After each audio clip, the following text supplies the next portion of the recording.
இயேசுவில் பிரியமான சகோதர சகோதரிகளே, இன்றைய நற்செய்தி வாசகத்தை பல முறை நாம் வாசிக்க கேட்டிருப்போம். இன்றைய நற்செய்தி வாசகத்தில் இருக்கக்கூடிய அந்த இரண்டு நபர்களுக்கு என்ன நிகழ்ந்ததோ அதுதான் எனக்கும் நடக்கும், உங்களுக்கும் நடக்கும், உங்கள் பிள்ளைகளுக்கும் நடக்கும், பேர பிள்ளைகள், கொள்ளு பேர பிள்ளைகள், வேற எவையும் நடைபெறாது. இந்த இரண்டு நிலைகள் மட்டும்தான். ஒரு அரசன் தனது பலபலத்தை, தனது செல்வாக்கை அல்லது தனது வீட்டினுடைய மகிமையை மக்களிடம் காட்ட வேண்டும். அதைவிட மேலாக அவனுக்கு ஒரு ஆசை இருந்தது. தன் நாட்டிலே இருக்கக்கூடிய ஒரு மிக சிறந்த தலை சிறந்த குரு ஒருவர் இருக்கின்றார். அந்த குருவை தனது வீட்டுக்கு அழைத்து வந்து அந்த குருவுக்கு தனது வீட்டினுடைய மேன்மை, மகத்துவம், தன் வீட்டினுடைய பளிங்கு கற்களால் அல்லது விலையுயர்ந்த கற்களால் ஆன இந்த வீட்டை காட்ட வேண்டும். அடுத்ததாக தன் வீட்டில் இருக்கக்கூடிய விலை உயர்ந்த பொருட்கள், வெவ்வேறு நாடுகளிலிருந்து பெறப்பட்ட பொருட்கள், அவற்றினுடைய மதிப்பு அளப்பரியது, சொல்ல முடியாதது. இப்படிப்பட்ட பொருட்கள் எல்லாம் தன் வீட்டிலே வைத்திருக்கின்றான். அந்த குரு வந்தவுடனே தன் வீட்டில் இருக்கக்கூடிய வெளிநாடுகளில் இருந்து பெறப்பட்ட விலை உயர்ந்த பொருட்களை எல்லாம் ஒன்றொன்றாக அந்த குருவுக்கு சுட்டி காட்டி நான் அதனுடைய விலையை சொல்லுகின்ற பொழுது அந்த குரு பெருமூச்சு விட வேண்டும், மகிழ்ச்சி அடைய வேண்டும். அடுத்ததாக நான் என்ன செய்வேன், அந்த குருவை அழைத்து வந்து எனது வீட்டில் இருக்கக்கூடிய மிகப்பெரிய டைனிங் டேபிள், சாப்பிட்ற டேபிள், அந்த டேபிளில் விதவிதமான பொருட்கள், விதவிதமான விலை உயர்ந்த பழங்கள் அல்லது உள்நாட்டிலே கிடைக்க பெறாத பொருட்கள், வெளிநாட்டிலிருந்து வரவைத்த பொருட்கள், உணவுப் பொருட்கள், அவற்றை எல்லாம் எனது அந்த சாப்பாட்டு மேசையிலே வைத்து அந்த குருவை அமர செய்து அவருக்கு நான் விருந்து படைக்க வேண்டும். இவையெல்லாம் அந்த அரசனுடைய எண்ணங்களாக இருந்து கொண்டிருக்கிறது. ஒரு நாள் இந்த அரசன் குருவை அழைக்கின்றார். குருவே, எனது எளிய அழைப்பை ஏற்று எனது வீட்டுக்கு வர வேண்டும் என்று அழைப்பு கொடுக்கின்றார். குருவானவரும் என்ன செய்கின்றார், அவனது அழைப்பை ஏற்று அந்த குறிப்பிட்ட நாளிலே அவனது அரண்மனைக்கு செல்லுகின்றார். வரவேற்பு, தடபுடலான வரவேற்பு, இசை கருவிகளோடு வரவேற்பு, இசை கலைஞர்கள் இசையை இசைக்க அந்த ரெட் கார்பெட் சொல்வார்கள், அதிலே அந்த குருவானவரை அழைத்து வருகின்றார். அந்த குரு அந்த உள்ளே வருவதற்கு முன்பாக தோட்டத்தை சுற்றி பார்க்கின்றார். பறந்து விரிந்த தோட்டம், அங்கே நூற்றுக்கணக்கான பணியாளர்கள் பணி செய்து கொண்டிருக்கின்றார்கள். அந்த வீட்டுக்கு உள்ளே வருவதற்கு முன்பாக அந்த தல வாசகல் பார்க்கின்றார். விலை உயர்ந்த மரங்களால் செதுக்கப்பட்டது, நிறைய வரைபாடுகள், வேலைப்பாடுகள் அந்த கதவுகளில் இருக்கிறது. உள்ளே வருகின்றார். அலங்காரங்கள் கண்களை ஜொலிக்கிறது. ஒவ்வொரு பொருளை அரசன் சுட்டி காட்டி கொண்டே இருக்கிறான். அரசரே, இந்த பொருள் ஜப்பானில் வாங்கினது, அரசரே இந்த பொருள் தென்கொரியாவில் வாங்கியது, அரசரே இந்த பொருள் அண்டார்டிகா, அங்கு யாரும் செல்ல முடியாத பனிப்பிரதேசம், அப்படியும் நான் சென்று அங்கு இருந்த ஒரு பொருளை வாங்கி இங்கு பத்திரமா வச்சிருக்கிறேன். இவ்வாறு தனது பெருமைகளை எல்லாம் அந்த குருவுக்கு சொல்லி கொண்டே இருக்கின்றான். இந்த பொருள் இவ்வளவு விலை உயர்ந்தது, வேறு எங்குமே கிடைக்காது. அரண்மனையில் இருக்கக்கூடிய பொருட்கள் அனைத்தையும் அதனுடைய விலைகளையும் சொல்லி முடித்த பின்பு சாப்பாட்டு மேசைக்கு அழைத்து வருகின்றான். குருவே, சாப்பாடை பார்த்தீங்களா? இந்த சாப்பாட்டை உங்கள் வாழ்நாளில் நீங்கள் பார்த்தே இருக்க மாட்டீங்க. ஏனென்றால் நீங்கள் வாழ்ந்ததெல்லாம் காடு. காட்டில் என்ன கிடைக்கும்? ஏதாவது சுருங்கி போன பழமும் காய்ந்து போன பழமும், ஏதாவது கொட்டைகளும், ஏதாவது பச்சளை மருந்துகளும் செடிகளும் கொடிகளும் மட்டும் தான் கிடைக்கும். நீர் கிடைத்திருக்கும், அதை தான் நீங்கள் சாப்பிட்டு இருப்பீங்க. இந்த சாப்பாடை நீங்கள் வாழ்நாளில் பார்த்தே இருக்க மாட்டீங்க. நக்கல் அடிக்கிறான். பணக்கார திமிரை காட்டுகின்றான். எனக்கு எல்லாம் இருக்கிறது, நீ காட்டுல வாடுற, உனக்கு இதை நீ பார்த்திருக்கே மாட்ட, நீ சுவைத்திருக்கே மாட்ட. நக்கல், நையாண்டி. குருவே பாருங்க, கண்களுக்கு வியப்பூட்ட உணவுப் பொருளா இருக்குது, நல்லா சாப்பிடுங்க, வயிறு முட்டை சாப்பிடுங்க. குருவானவர் சாப்பாட்டு ராமனா, போசன பிரியரா, அல்லது எதையும் பார்க்காத உடனே எல்லா பொருட்களையும் கொடு கொடு கொடு என்று சொல்லி தின்னக்கூடிய ஒரு நபரா அல்ல. கட்டுக்கோப்போடு வாழ்ந்தவர். உலகத்தின் நடுவிலே வாழ்ந்தாலும் உலகத்தை விட்டு அவர் காட்டிலே கடுந்தபம் புரிகிறவர். அவரிடம் பேசக்கூடிய உரையாடலா இது? நக்கல் அடிக்கக்கூடிய விதம். நீங்க பார்த்திருக்க மாட்டீங்க. வாழ்நாள்ல நல்லா சாப்பிடுங்க, வயிறு முட்டை சாப்பிடுங்க.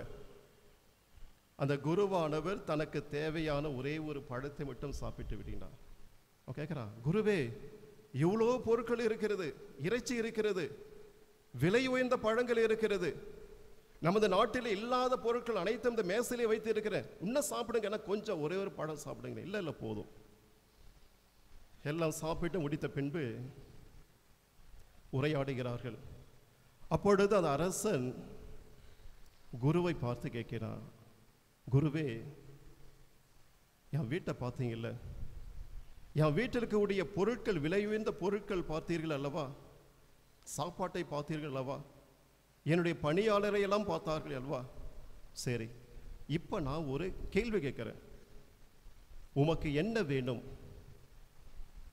எனது வீட்டில் இருக்கக்கூடிய மிகப்பெரிய விலை உயர்ந்த அது பொருளாக இருந்தாலும் சரி, நீங்க கேளுங்க குருவே, உங்களுக்கு இல்லாதா எதை வேண்டுமானாலும் நான் கொடுக்க காத்து கொண்டிருக்கின்றேன், நீங்கள் தைரியமாக கேளுங்கள், எந்த பொருள் உங்களுக்கு வேண்டும் என்று சொல்லி. அந்த குருவானவர் தம்பட்டம் அடிக்காமல் ஒரே ஒரு கேள்வி கேட்டார்.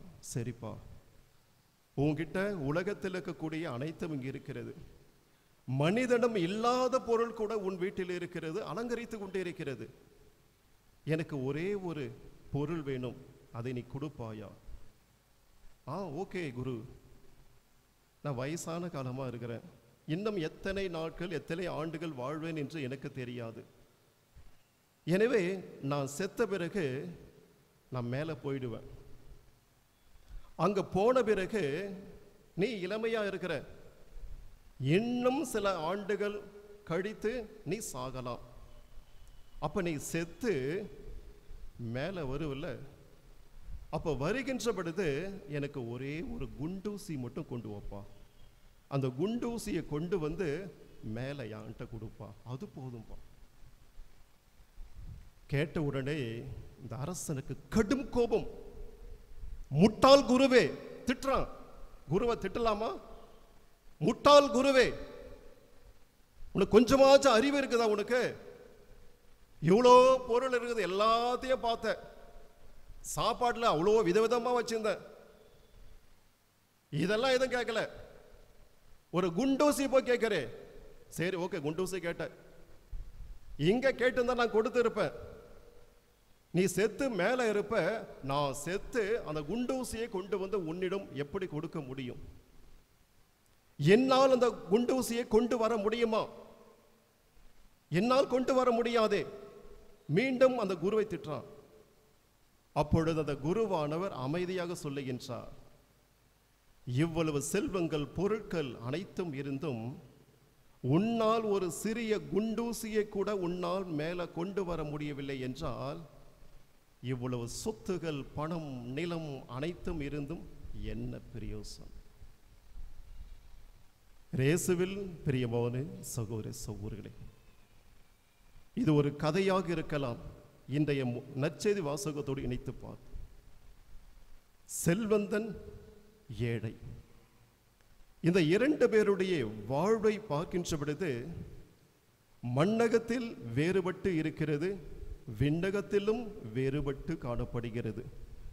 குறிப்பாக இன்றைய நற்செய்தி வாசகத்துக்குள் செல்வதற்கு முன்பாக சில இறை வார்த்தைகளை அவற்றோடு பொருத்தி பார்ப்போம்.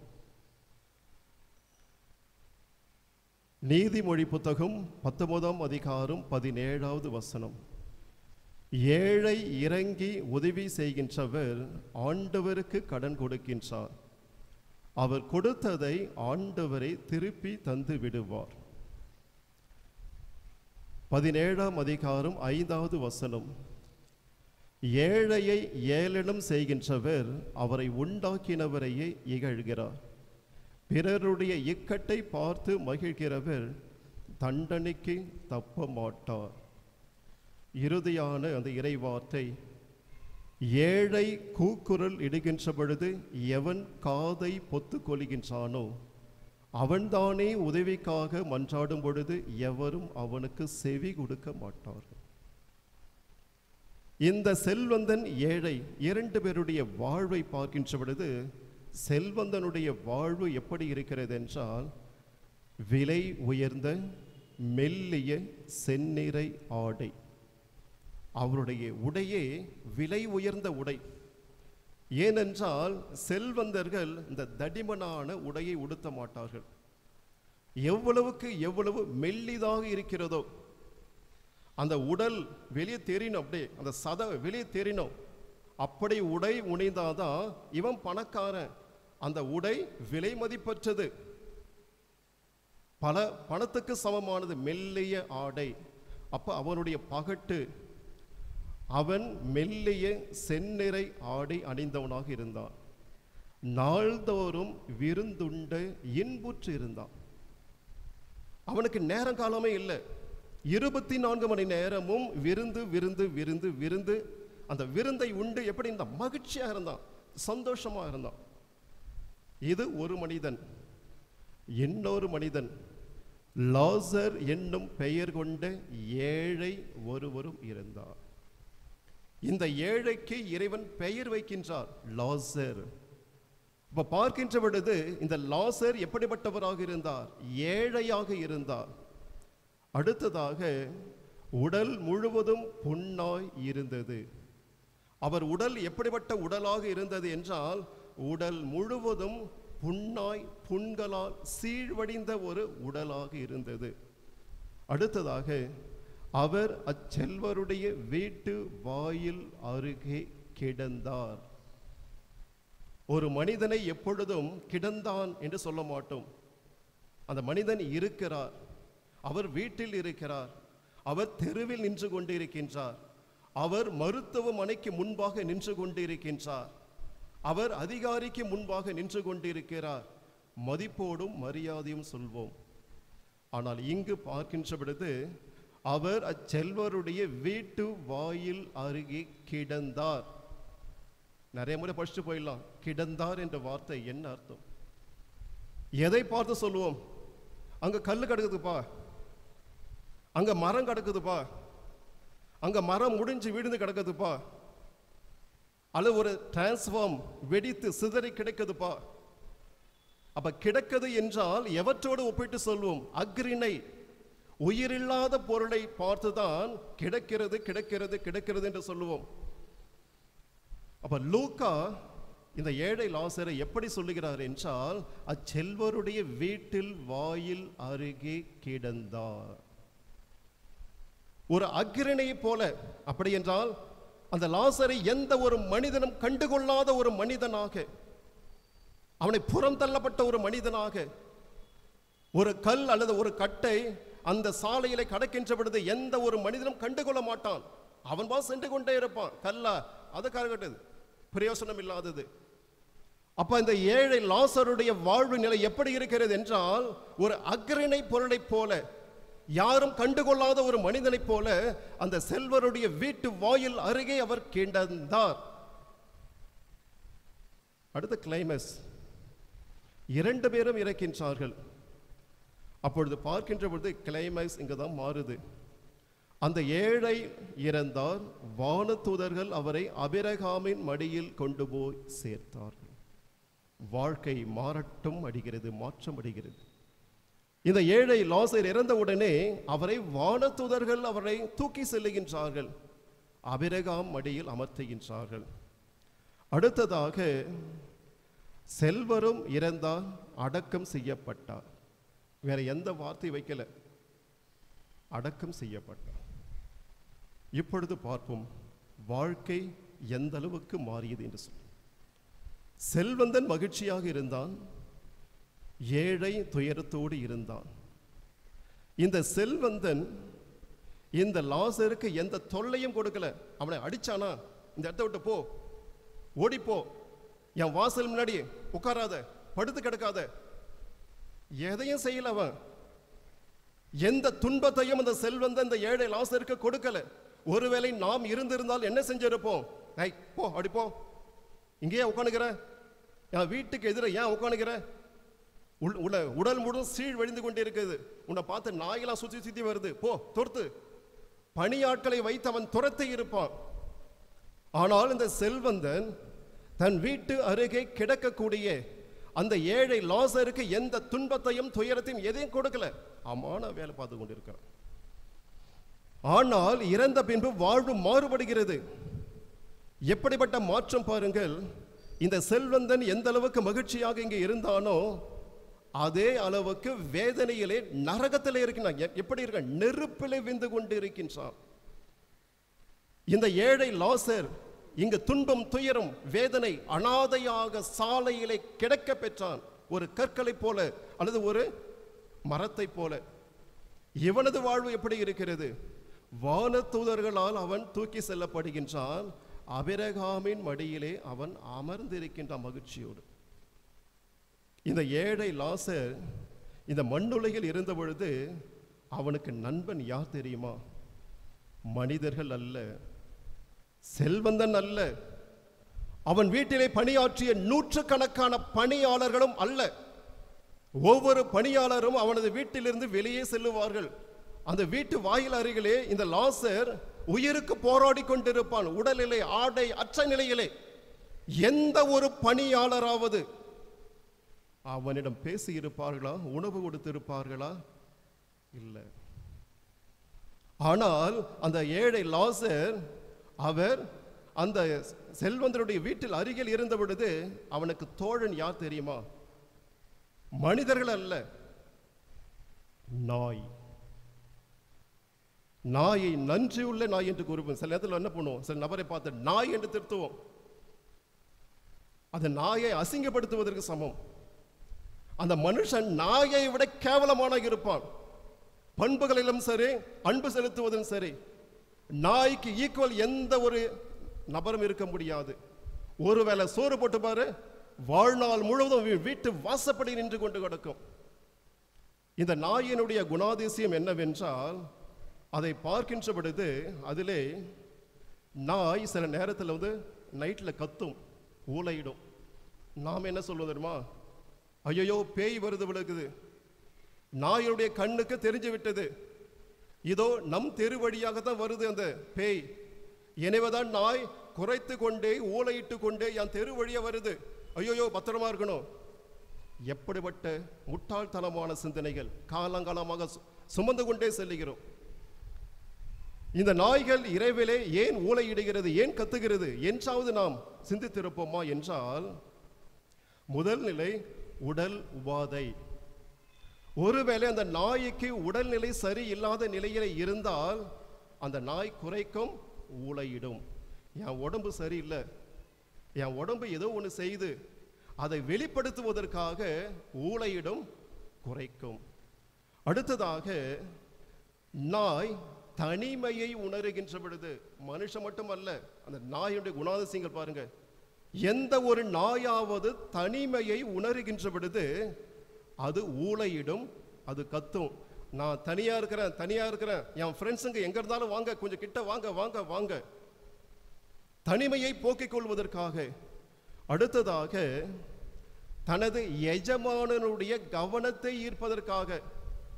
எஜமானன் என்ன செய்வார்? தன்னை தனியா கட்டி விடுவார், அவர் உள்ள தூங்குவார்.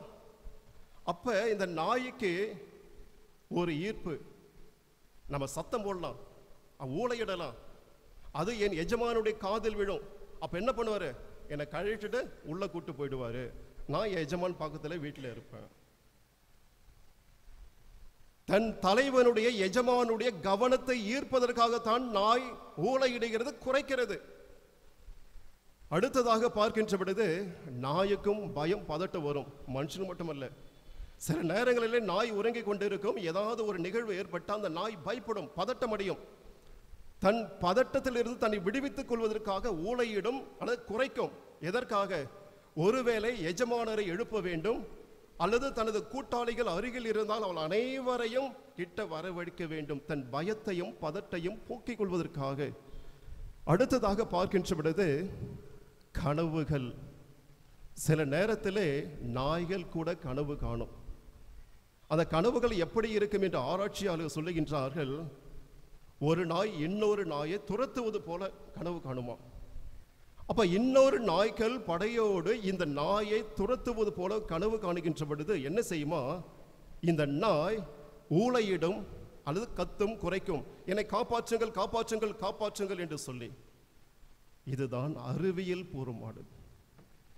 ஆனா நாம் என்ன செய்யறோம்? நாய் நைட்ல ஊளையிட்டா குறைச்சா நம்ம தெருவில் எவனோ ஒருத்தன் இறந்துட்டான், அல்லது சத்தம் அங்கிருந்து வந்தா அந்த தெருவில் யாரோ செத்துட்டான், நாய்க்கு தெரிஞ்சிடுச்சு அதான் கத்துது.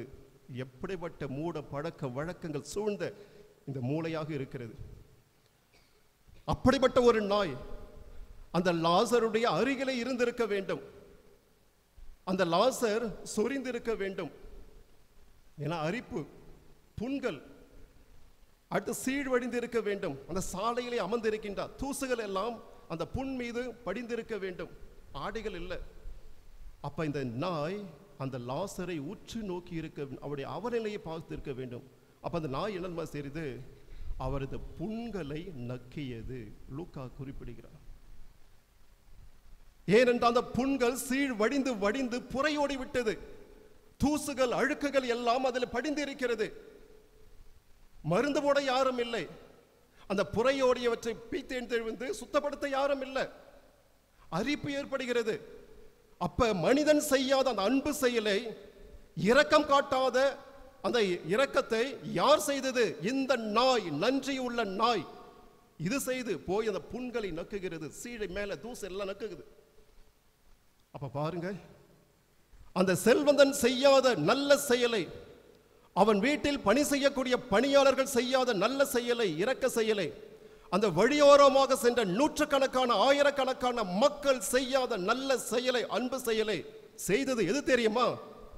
இறைவனால் படைக்கப்பட்ட அந்த நன்றி உள்ள நாய் அவனுக்கு உதவி செய்கின்றது. புண்களை நக்கி சுத்தப்படுத்துகின்றது, அவனது சொறியை சீர்படுத்துகின்றது, உற்றத்தோழனாக அருகிலே அமர்ந்து கொண்டிருக்கிறது. மேல பார்க்கிறோம், லாசர் மகிழ்ச்சியாக இருக்கின்றார், செல்வந்தன் நெருப்பிலே இருக்கின்றார். காரணம் என்ன? செல்வந்தன் அவனுக்கு துரோகம் செய்யல, ஆனால் உதவி செய்ய தெரிந்திருந்தும் அவன் உதவி செய்யல. அவன் நினைச்சிருந்தா அவன் சாப்பிட்ட கொடுத்திருக்கலாம். அந்த பணியாளர்கள், வேலை செய்யக்கூடிய நபர்கள், நீங்க சாப்பிட்ட மிச்சத்தை அந்த ஏழை லாசருக்கு கொடுத்து இருக்கலாம். செஞ்சாங்களா?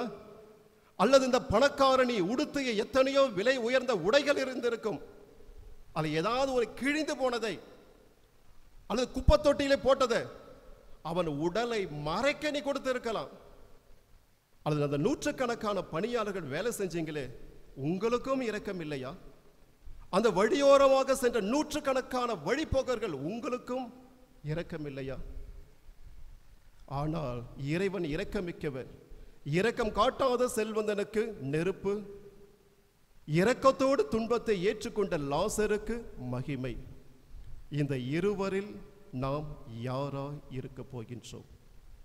நம்மிடம் இருப்பதை பிறரோடு பகிர்ந்து லாசரை போல நாம் விண்ணக வாழ்வுக்கு செல்ல போகின்றோமோ? செல்வந்தனை போல கருமையாய் இருந்து இறுதியிலே எரிநரத்துக்கு செல்ல போகின்றோமோ? சிந்திப்போம்.